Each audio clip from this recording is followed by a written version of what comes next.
পুনৰ নিষিদ্ধ ঘোষিত আলফা স্বাধীন কেডাৰৰ আত্মসমৰ্পণ মাৰ্ঘেৰিটাত মঙলবাৰে আলফা স্বাধীনৰ দুৰ্ধৰ্ষ কেডাৰ উজ্জ্বল অসম উৰ্ফে অৰুণজয় বৰাই আত্মসমৰ্পণ কৰাৰ পিছতেই পুনৰ আন এজন কেডাৰে কৰিছে আত্মসমৰ্পণ আৰু আত্মসমৰ্পণকাৰী আলফা স্বাধীনৰ কেডাৰজনৰ নাম চানেকা মুণ্ডা উৰ্ফে ৰাজা মুণ্ডা বুলি জানিব পৰা গৈছে আৰু কেডাৰজনে আত্মসমৰ্পণ কৰিছে পেঙেৰিস্থিত সেনাবাহিনীৰ ওচৰত আৰু আত্মসমৰ্পণকাৰী সদস্য দুজনে এটা গ্ৰেনেড সেনাবাহিনীৰ হাতত চমজাই দিয়া বুলি জানিব পৰা গৈছে। আত্মসমৰ্পণকাৰী আলফা সদস্য চানেকা মুণ্ডা উৰ্ফে ৰাজা মুণ্ডাৰ ঘৰ বৰডুমচা আৰক্ষী থানাৰ অন্তৰ্গত তালপথাৰত বুলি জানিব পৰা গৈছে আৰু খবৰ অনুসৰি পেঙেৰি সেনাই ইতিমধ্যে মাৰ্ঘেৰিটা আৰক্ষীক গোটাই দিছে আত্মসমৰ্পণকাৰী আলফা কেডাৰজনক।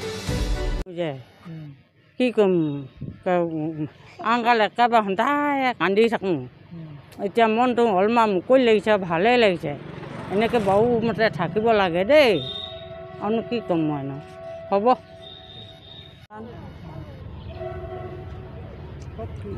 মোৰ সৰু ভাইটি হয়।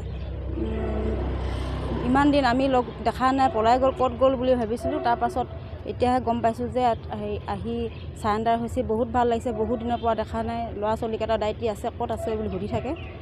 ভালেই লাগিছে এতিয়া ইমান দিনৰ পৰা দেখা পাই, যাতে আইনগতভাৱে ভালদৰে ঘৰত ঘূৰাই দিব লাগে, তাকে আমি আশা কৰিছোঁ। ধন্যবাদ।